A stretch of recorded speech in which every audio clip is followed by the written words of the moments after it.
খেলার খবরের দিকে নজর রাখবো। আজ বাংলা নববর্ষে ইডেনে মুখোমুখি কলকাতা লখনৌ। 4টি ম্যাচের 3টিতে জিতে পয়েন্ট তালিকার ওপরের দিকে কেকেআর রয়েছে এবং অন্যদিকে 5টি ম্যাচের মধ্যে লখনৌ জিতেছে 3টি। ঘরের মাঠে ইডেনে জয় ছিনিয়ে নিতে মরিয়া নাইট বাহিনী। পয়লা বৈশাখের বিকেলে কেকেআর এর ম্যাচে থাকছেন বাদশাহ শাহরুখ খান। আজ ঘরের মাঠে কেকেআর এর ম্যাচ এবং আজকের এই ম্যাচ ঘিরে উন্মাদনা একেবারে তুঙ্গে।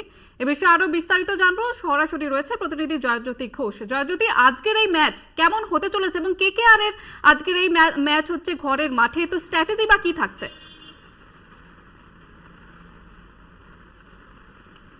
জুইতা, প্রথমে তোমাকে শুভ নববর্ষ এবং কলকাতা টিভির দর্শকদের নববর্ষের শুভেচ্ছা আমার তরফ থেকে। এবং তুমি যেটা বললে যে একদিকে কলকাতা এবং অপরদিকে লখনৌ, বলে রাখি যে লখনৌয়ের সঙ্গেও কিন্তু বাংলার একটা সংযোগ রয়েছে।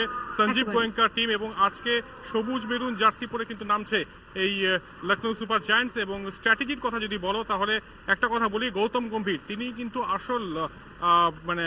আসল মানুষ যিনি এই স্ট্র্যাটেজি নির্মাণ করছেন। এবং এই ম্যাচের স্ট্র্যাটেজি একটাই থাকছে যে অ্যাটাকিং ক্রিকেট খেলা। এবং প্রথমে যদি ব্যাটিং করে কলকাতা নাইট রাইডার্স তাহলে পাওয়ার প্লেতে 80+ রান করে যাওয়া। তিনি কিন্তু গতকাল প্রেস কনফারেন্স করেছেন এবং তিনি দলের পারফরমেন্সে বেশ খুশি।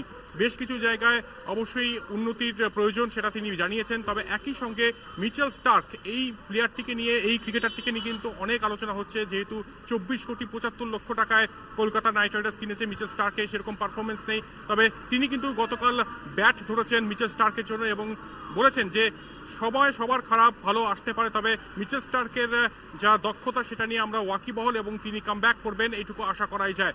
আরেকটা বিষয় যে শ্রেয়াস আইয়ার গতকাল কিন্তু খাটো লেংথে ডেলিভারির প্র্যাকটিস করেছেন এবং অনেকগুলি পুল শট খেলতে দেখা গিয়েছে এবং আশা করা যেতে পারে যে ক্যাপ্টেন শ্রেয়াস আইয়ারকে সেই পুরনো ছন্দে দেখা যাবে। এবং সুনীল নারিন তো ছন্দে রয়েছেনই এবং অন্যদিকে রাসেল ছন্দে রয়েছেন। রিঙ্কু সিংকে কি আজকে একটু ওপরের দিকে নামানো সম্ভব, কি ভাবছেন গৌতম গম্ভীর, যিনি কিনা এর আগে লখনৌ সুপার জায়ান্টসেও কিন্তু কোচিংয়ের দায়িত্ব পালন করেছেন। তাই লড়াইটা কিন্তু শেয়ানা হতে চলেছে জুহিতা। এবং একই সঙ্গে বলে রাখি, তুমি অলরেডি মেনশন করলে শাহরুখ খান, কিং খান কিন্তু আসছেন। শুক্রবার সন্ধ্যা অবধি কিন্তু কনফার্মেশন ছিল না। গতকাল সন্ধ্যায় শাহরুখ খান নিজে কনফার্মেশন দিয়েছেন যে তিনি পয়লা বৈশাখের দিন এই ইডেন গার্ডেন্সে হাজির থাকছেন। এবং অবশ্যই কলকাতা কিন্তু আজকের ম্যাচ জিততে চাইবে। এখনো পর্যন্ত 4টি ম্যাচের মধ্যে 3টিতে জয়লাভ করেছে। লখনৌ কিন্তু ভালো টিম, তবে দেখা যাক যে আজকে লখনৌর বিরুদ্ধে জয় ছিনিয়ে নিতে পারে কিনা বাজিগারের দল।